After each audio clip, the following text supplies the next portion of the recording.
Hey diecast fans, how's it going? So wasn't planning on doing another upload today, but as it turns out, earlier in the day I went to Hobby Lobby to pick up some display cases, and most of the time they don't have any diecast cars in there of interest to me. Most of the time, if I want, green lights or auto worlds or whatever the case may be, I order them online, and really haven't bought many of them in recent months at all. But on this particular day, they actually had some stuff that not only had I not seen it before, because it's pretty much brand new, but also it was so nice and so interesting that I could not resist. So here they are before you, the newest acquisitions to the collection. So what we have here on the turntable is, this is part of what's called Greenlight's Hitch and Tow series. And what they do in the Hitch and Tow series is you have a color coordinated tow vehicle and main vehicle with a matching trailer. And sometimes it's like a TV show theme or a movie. Like I saw they had a Thelma and Louise one there with a Ford truck and a 65 Thunderbird. But, I don't really care about that Hollywood fluff. So I didn't get that one. And besides, the Ford truck, I already had that anyways.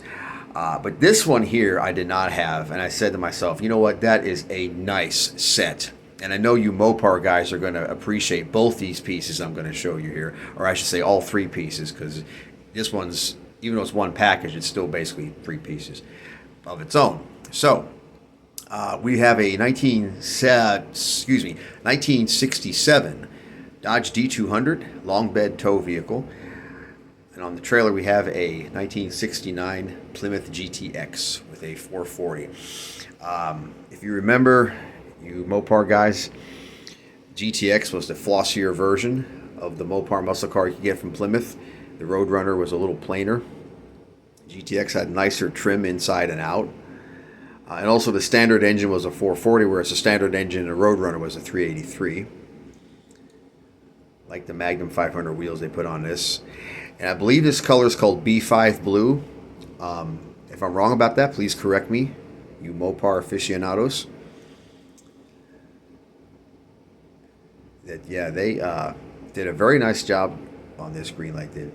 Always have very high quality. They depict the vinyl top with a matte black finish. Nice metallic in the paint. Their hoods usually close and open very nice. And yeah, that's a very nice model.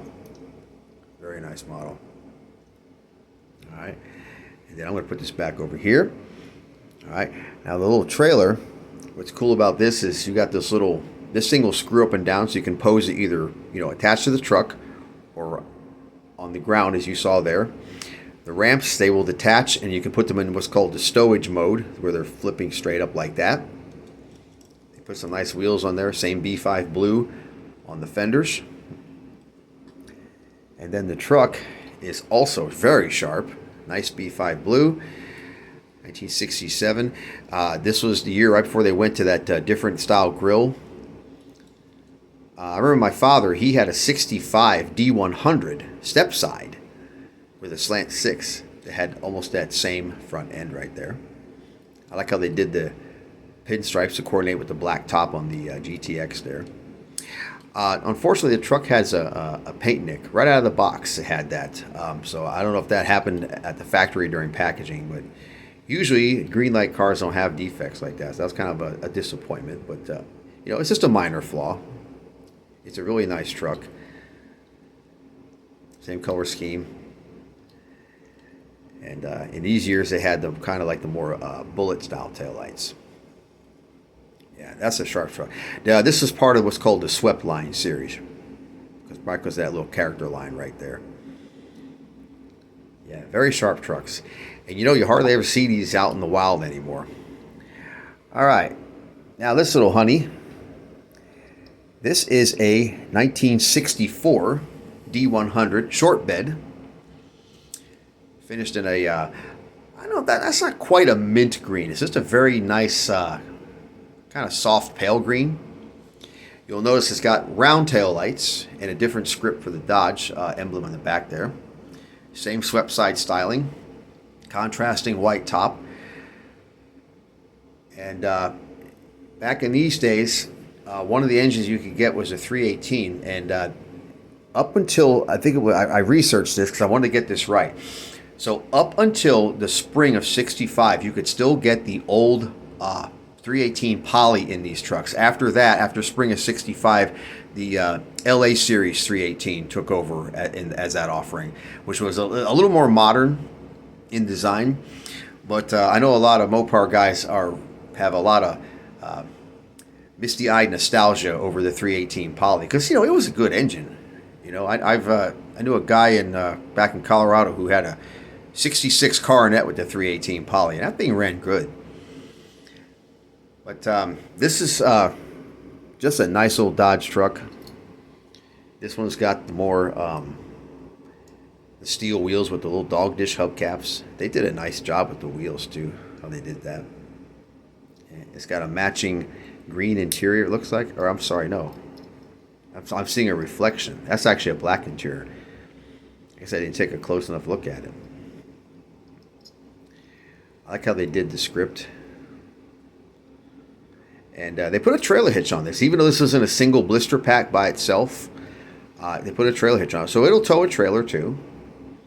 And in '64, actually, no, I researched this. They kept the 4 headlamps into 1965. So there were some 65s that had the 4 headlamps, and then some 65s had the same front end that 67 did. And then heading into 1966, they went strictly to the single headlamp style. Yeah. This one, if this was a step side, it would almost remind me very much of my dad's. But his was all white, the 65. But yeah, was not planning on getting these, but sometimes you go. Yeah, I'll be honest with you. Sometimes I hesitate to go into Hobby Lobby because of that reason, because I will go in there with a specific need for something like display cases, and then it almost never fails. I'll always find something that's too tempting to resist, and I need to stop doing that.